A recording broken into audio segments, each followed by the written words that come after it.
Párrafo 9 grados. Asociacionismo y evolucionismo. En el mismo tiempo que en Francia se debaten las ideas para acabar tan desastrosamente, repuntan en Inglaterra tres hombres, Harley, que expone sus sistemas de las vibraciones y asociaciones, Bentham, con su aritmética moral, y G. Hamilton, que trata de conciliar la escuela escocesa y el criticismo de Kant. Aquí la discusión es más serena y las conclusiones breves y científicas, acaso por no ser tan complicadas y por eso más positivas y de mayor provecho para el progreso material, que es por donde se debe empezar para dar base al progreso espiritual, que no es posible comprenderlo sin tener conocimiento de lo más rústico, la materia. Hamilton desarrolla tres grandes obras. Un grado, la fenomenología, estudio de los estados conscientes, que subdivide en conocimientos, sentimientos y voliciones o actos de la voluntad. 2 grados, la nomología, estudio de las lógicas estéticas y éticas, y 3 grados, la ontología, estudio de las cuestiones metafísicas. En esta, da muy pocas soluciones, como Kant. Pero no era aún la hora, por lo que hicieron, no tiene juicio crítico y ellos mismos lo confiesan, pero nuestros discípulos encontrarán juicios definitivos en nuestras obras de esta escuela. 63. 63. Toda la larga obra es metafísica, pero en especial el primer rayo de luz, el espiritismo en su asiento, buscando a Dios, profilaxis de la vida y en todo en el conócete a ti mismo que habéis de comprender bien con el método supremo, origen del magnetismo. Como no hay en esos estudios más que la razón bastante bien expuesta, no argumentamos en ellos y diremos categóricamente lo que representan, y nuestros discípulos ya tienen señalado dónde han de encontrar la anatomía de esas ciencias. La fenomenología no es nada sobrenatural y ni aun extraordinario, es sencillamente una manifestación de una causa que se ha mantenido hasta entonces oculta por muchas causas de la ley de la creación, pero que al hacernos notar ese efecto que llamamos fenómeno, convirtiéndose en efecto conocido de causa conocida o presentida, con lo que desaparece lo que el engaño religioso llamó y consagró milagro, que fue, es y siempre será, obrado por las facultades del espíritu. La nomología no es más que la división de las leyes de los efectos que estudiamos.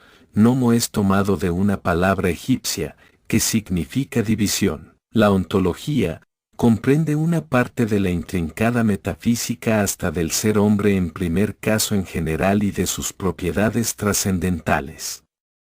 Pero este estudio se hace hoy sumamente fácil y sin error por el espiritismo luz y verdad que esta escuela presenta puro en toda su sabiduría, belleza y magnitud, que se extiende hasta el infinito. Mientras estos tres hombres presentan esas obras, hay otros que analizan con juicio crítico sus conclusiones, como Luis, publicando su historia biográfica de la filosofía, desde Tales hasta Comte, en cuya obra, Luis se declara positivista. Se ocupó extensamente de los fenómenos psicológicos, pero desdeñó el sentido íntimo sostenido por la escuela cartesiana, y lo más grave es que desecha también el sentido común porque los cree ineficaces para analizar los fenómenos internos. Luis quiere que esos fenómenos sean estudiados con el auxilio de la biología y de la sociología, como sostenían los filósofos alemanes.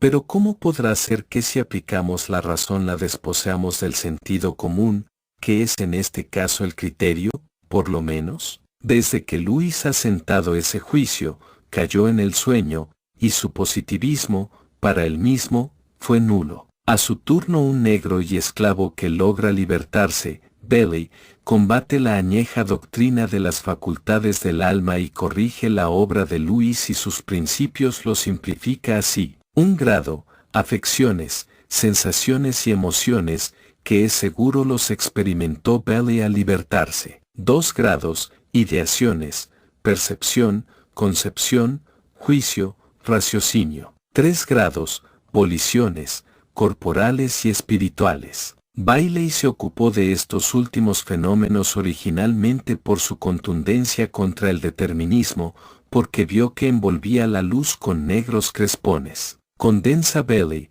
su convicción, en esta forma, es incontestable, que las acciones voluntarias son el resultado de motivos y pueden ser predichas, pero al ejecutar esas acciones, no por eso hacemos menos lo que nos place. Obramos con libertad perfecta. No sé por qué ven muchos una contradicción entre esos dos hechos. Por mi parte no la veo y es imposible que la haya, siendo ambos hechos reales. ¿Por qué había de ser incompatible, que cualquiera haga lo que le plazca y que yo prediga lo que hará y aunque yo sea causa de que deje de hacerlo? Bailey ha dado al traste con todos los determinismos, en cuantos estos, según los místicos y mistificadores, son una imposición de Dios, y si se imponen en el hombre los motivos, porque en verdad, para que el hombre haga una cosa, ha de haber un motivo. Ve claramente Bailey, que somos los hombres, causa de que otro obre bien o mal, en muchas ocasiones, como también, de que no obre otro lo que debería obrar. Lo que probamos hoy en nuestro acerto aún más contundente que Bailey y sentamos que, el más domina al menos, luego la influencia, es real. Bailey, que ha nacido esclavo en Norteamérica en 1818 y con la desventaja de pertenecer a la raza negra, se esfuerza y logra fugarse y libertarse, instruyéndose a fuerza de penurias escalando los altos cargos públicos, sobrándole tiempo para ocuparse de esas grandes y profundas cuestiones y echa por tierra todas las filosofías cerradas de los comodines materialistas y espiritualistas, eclécticos y eleáticos y, todos han tenido que bajar la cabeza ante aquella contundencia y claridad. Lo más grave del caso es, que sea un hombre nacido esclavo el que haga callar a los enfáticos y remilgados comodines sostenedores por tantos siglos de la farsa y religiones, y aun los materialistas, que por su cobardía no quieren vivir y sobrevivir a sus obras de hombres, acaso porque saben o presienten que obran con error, pero que por su irracionalidad, no quieren oír el razonamiento serio. Hay hoy muchos millones de hombres como Bailey, que salidos del hogar humilde, sacuden la esclavitud de los dogmas y sientan principios a la autocracia y plutocracia. Esta, quiere usar de las armas de la imposición que siempre usó, pero las encuentra quebradas y sucumben, cayendo a la fosa que se cavaron en largos siglos. Bienvenido, hermano Bailey, has demostrado la verdad de que, el Padre Creador, no dio ni la ciencia ni los bienes materiales a ningún privilegiado. No te admiro, no te canto, yo no puedo admirar ni cantar loas a nadie, pero te saludo en nombre de todos los libertos y llamo a los que aún permanecen esclavos de la ignorancia y del error y cumplo poniéndote como ejemplo digno de imitarte. Bailey señala una epopeya evolucionista en la especie humana.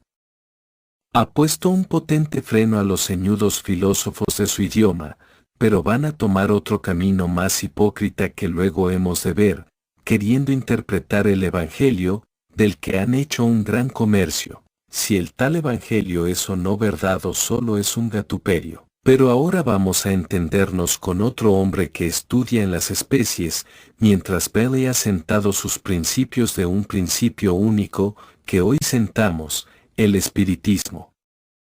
Tenemos a la vista al gran Darwin, 64 Darwin, Carlos R., 1809 a 1882. Después de 5 años de viajes por todo el mundo, condensó sus estudios bajo una doctrina transformista, origen de las especies. Este original sabio, en su estudio de las modalidades de las especies, se ha opuesto a la vieja teoría de la inmutabilidad.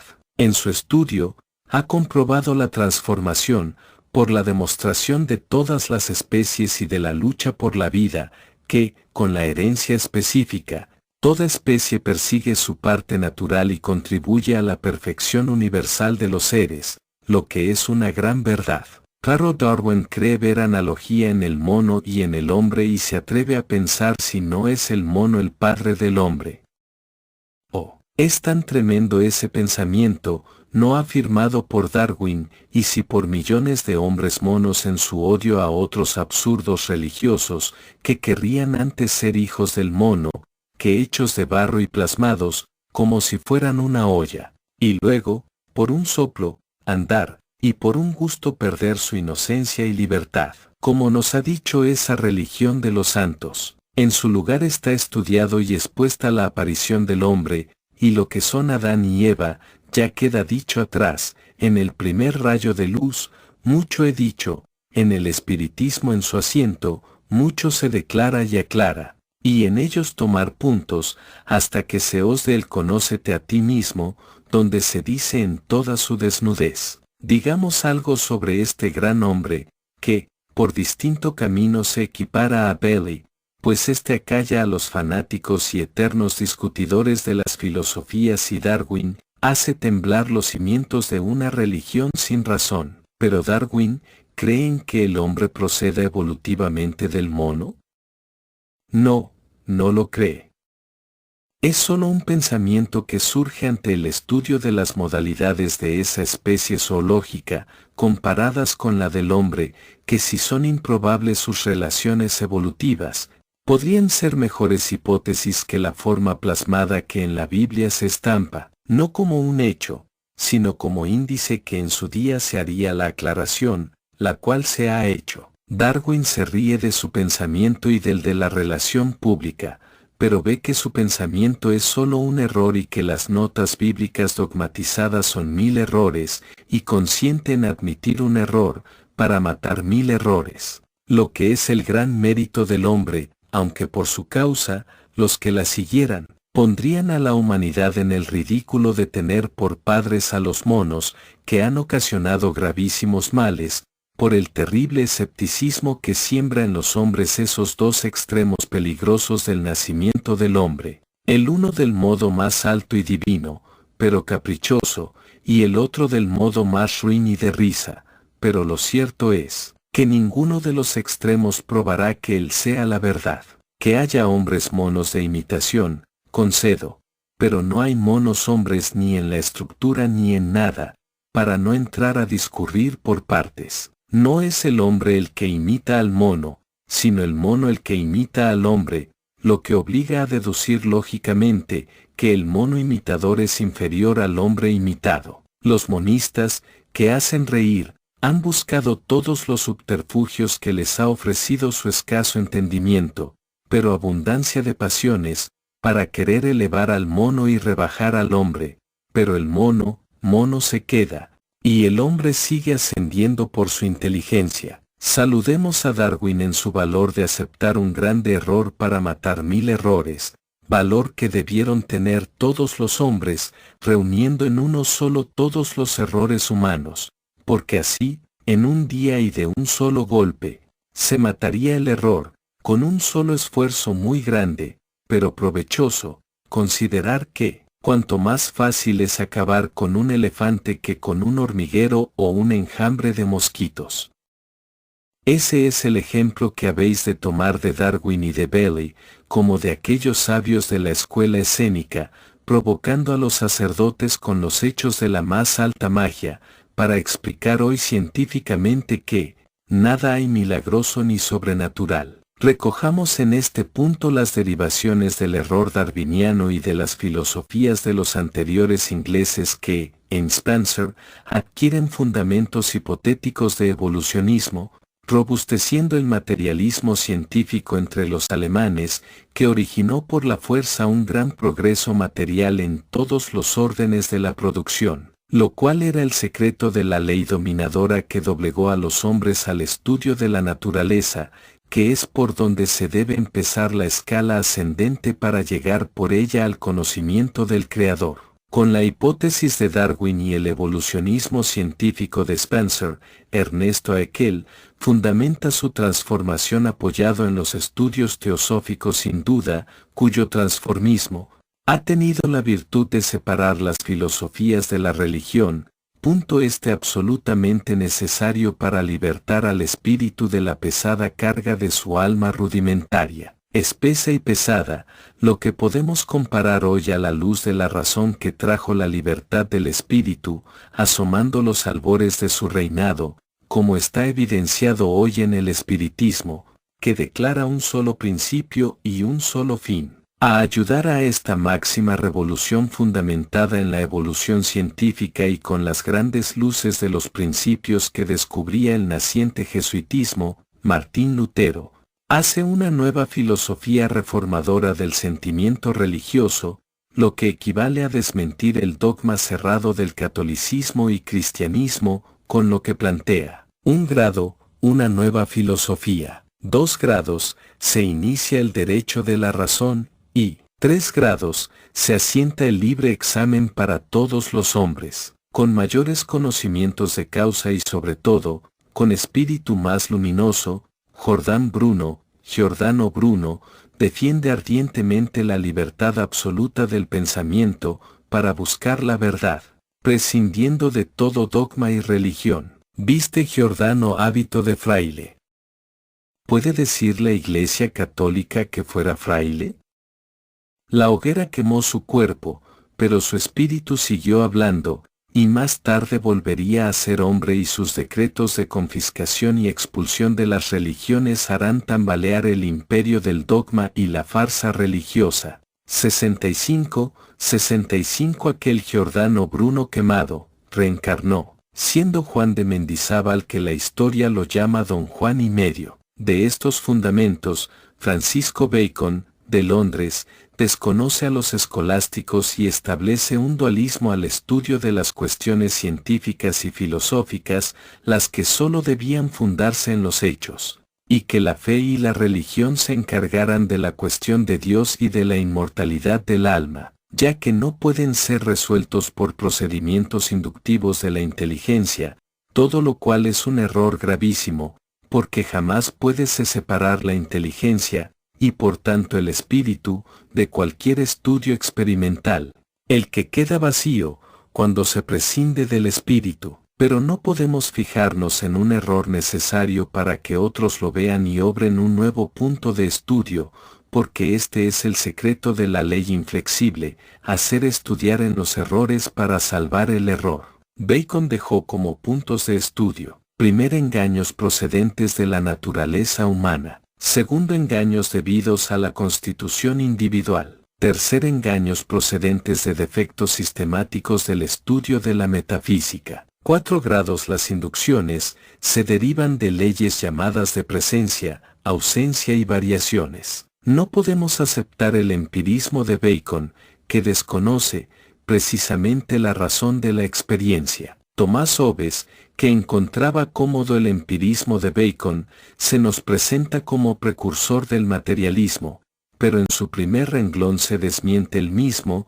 estableciendo una dualidad filosófica. Quiere ver dos filosofías, una que estudia los organismos sociales y políticos, como si en la naturaleza no estuviera organizado el gobierno de los seres, del que el hombre es un gobernado. Hobbes cree encontrar el origen del conocimiento en la sensación o reacción cerebral de un movimiento nervioso, causado por los movimientos del mundo exterior. Entonces esos movimientos serán la causación cerebral y por lógica razón dan también el conocimiento, antes de hacerlo sensación. Cree también que el fenómeno interno, o memoria, es la base de la experiencia. ¿Pero qué es la memoria? En su lugar la diremos, ya que Hobbes no lo ha dicho. El punto moral de Hobbes lo encontramos en su filosofía civil, porque dice: los hombres procuran sobre todo su propia conservación y solo buscan el placer individual. Son egoístas y en el estado natural han debido vivir siempre en guerra. ¿No puede imaginar Hobbes que él está en guerra con su yo? ¿No ve que él mismo está haciendo la guerra a la razón de la vida? ¿Por qué al decir que el origen del conocimiento está en la reacción cerebral de un movimiento nervioso determinado por los movimientos del mundo exterior?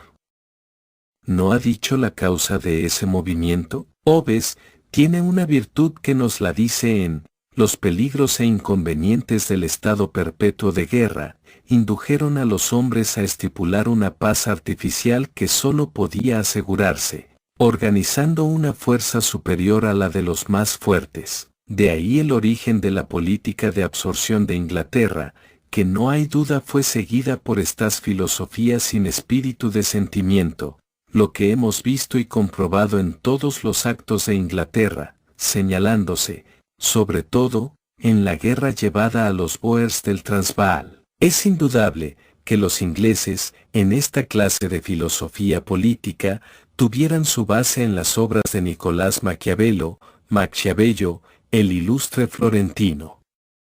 Pero debieron tener en cuenta el ambiente en que respiraba el florentino para escribir sus argumentos del derecho de la guerra. Nicolás Maquiavelo se ahogaba en la presión del Vaticano y quería una Italia unida y libre, para lo cual buscaba un príncipe, un hombre fuerte y capaz de resistir al extranjero, que a cada instante invadía a Italia por causa del pontífice, por lo que combatió el poder temporal de los papas, porque era contrario a la misión moral que se atribuía el papado. Maquiavelo, a ese fin, dejó establecido un grado: la religión no debe ser un instrumento del gobierno, siendo preferible el paganismo, puesto que el cristianismo, impulsando a los hombres hacia el cielo, los hace menos aptos para los fines del Estado, y, 2 grados, determinados estos fines, es indiferente la naturaleza moral de los medios puestos en juego para obtenerlos. Política autojesuítica, llevada al extremo por Inglaterra. Pero en contra de Maquiavelo y Hobbes sale Grocio, 1583 al 1645, y consagra un principio armónico del derecho, sentando como principio, la moral y el derecho se fundan en la naturaleza social del hombre y son independientes de los dogmas religiosos. Grocio estudia y comprende que los hombres abandonaran su primitivo estado natural, obedeciendo a su instinto de sociabilidad, formando, tácita y colectivamente, un pacto social para gozar de los beneficios de la paz y orden colectivas y universales. En las mismas ideas estudia Schopenhauer, referente al pacto tácito de la mujer, para conseguir su fin de obligar al hombre a ser moral, casándose y viviendo en el hogar donde, aunque sea el señor es el esclavo del patriarcado,